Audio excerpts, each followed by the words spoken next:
నమస్కారం, welcome to I dream. ధర్మ మార్గం విత్ విజిత కార్యక్రమానికి స్వాగతం.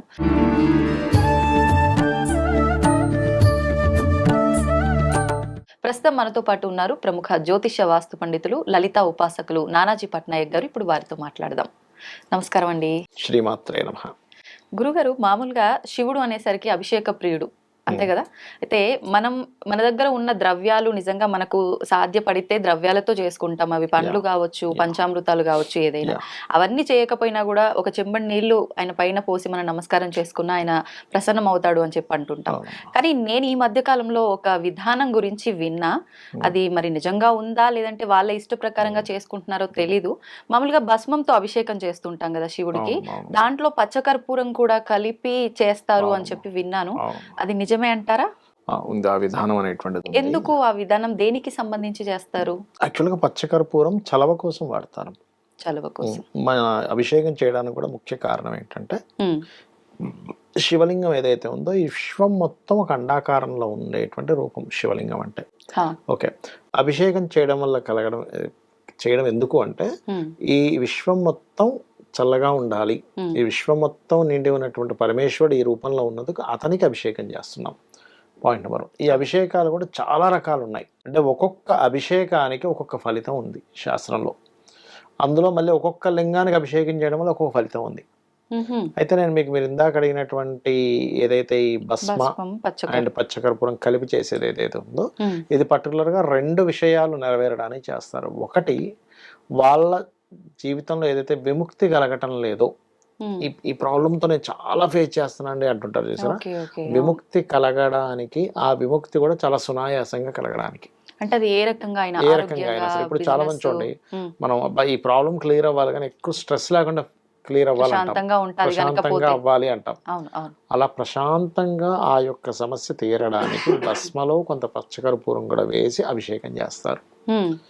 అయితే ఇందులో సహజంగా ఓం నమ శివాయ అనేటువంటి నామం ఏంటంటే శివుడు మంగళకరుడు కాబట్టి ఆ శివుడికి నేను నమస్కరిస్తున్నాను అని మీరు ఎప్పుడైతే ఎవరైనా మనసులో అనుకుంటే ఈ విశ్వం మొత్తం నిండుంది. స్థానువు ఆయనకి పేరు. రకరకాల పేర్లలో స్థానం అంటే నిండి ఉన్నాడని అర్థం. స్థానం అంటే కదలడానికి కూడా చోట్లేనంతగా నిండి ఉన్నాడు.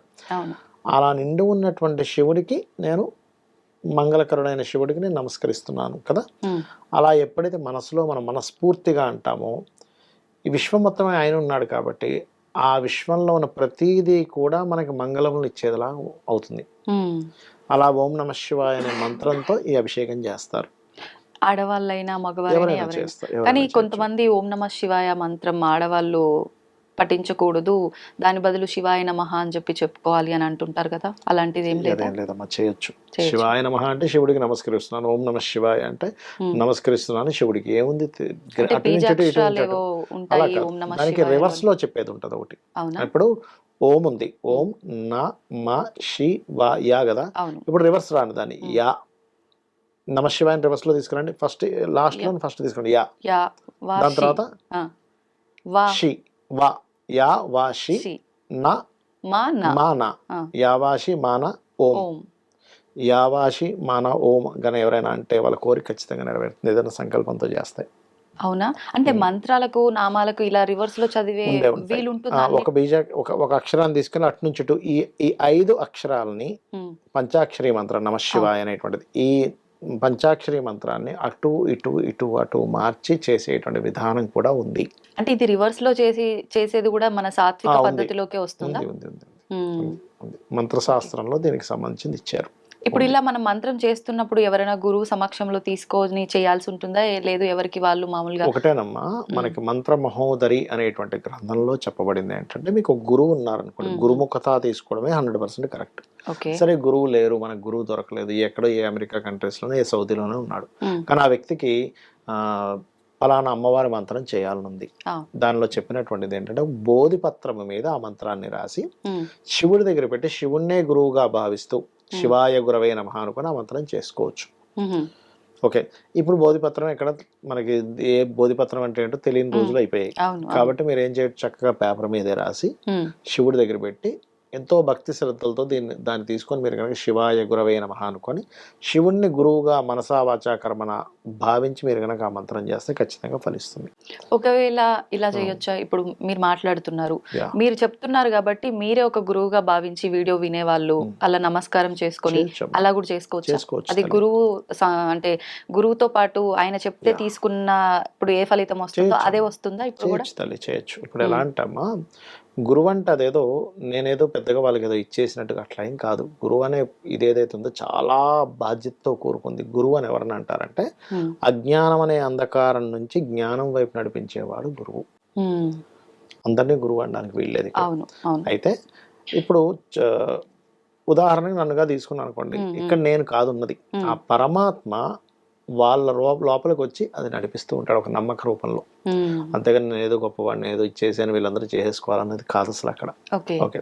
అయితే ఈ యొక్క శివరాత్రి నాడు ఒక్కొక్క రకమైనటువంటి అభిషేకానికి ఒక్కొక్క ఫలితం చెప్పారు శాస్త్రంలో.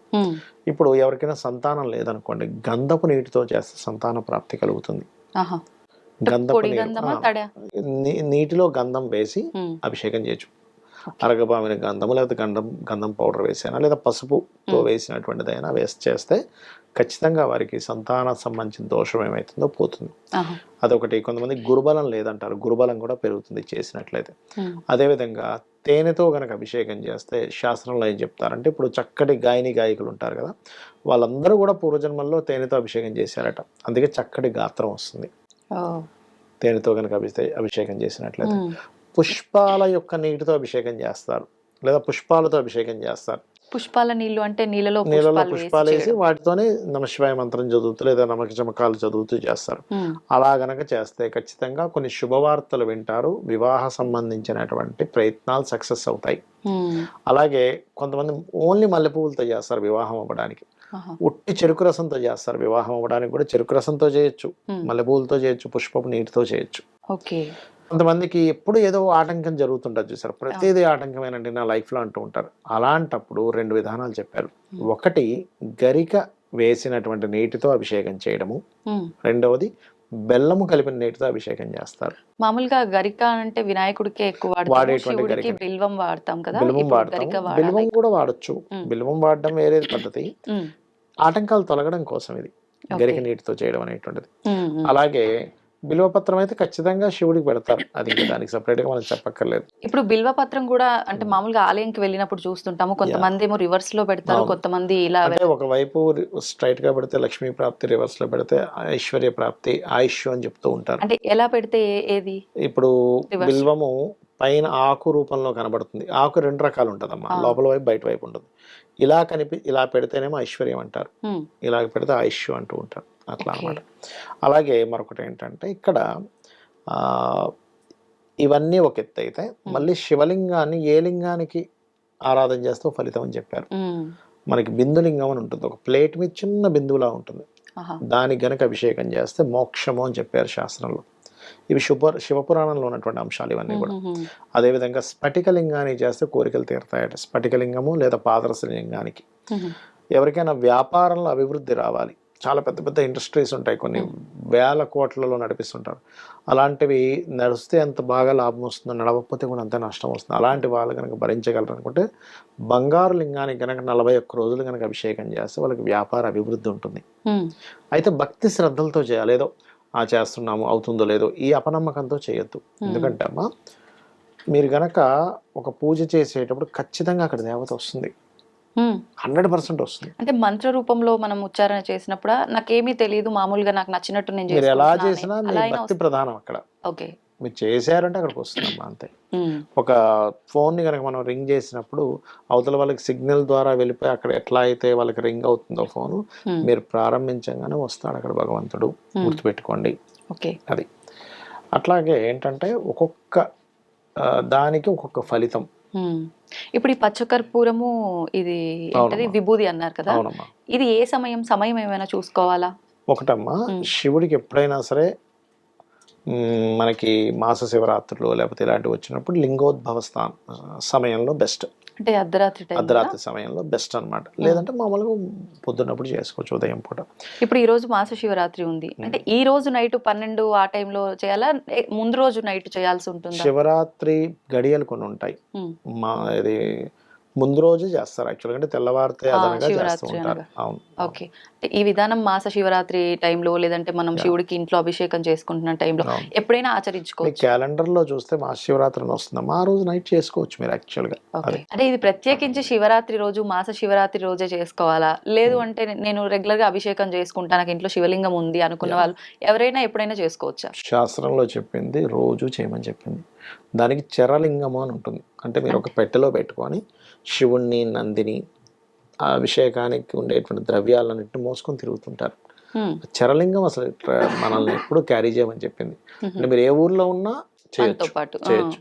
ఇంకొక విషయం ఏంటంటే, ఇది శివపురాణంలో ఉన్నటువంటి విషయం, ఇదంతా వాయుపురాణంలో ఉన్నటువంటి విషయం.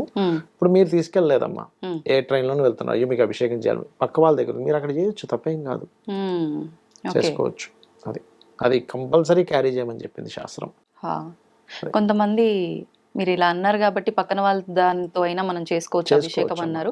కొంతమందికి కొంచెం స్వార్థం ఉంటది, అంటే మా ఇంట్లో పూజ వాళ్ళతో చేపిస్తే లేదంటే మా దగ్గర ఉన్న విగ్రహంతో వాళ్ళతో చేపిస్తే మాకెక్కడ పుణ్యం రాదు అని చెప్పి, అది అపోహగా తీసుకోవచ్చు అంటారా?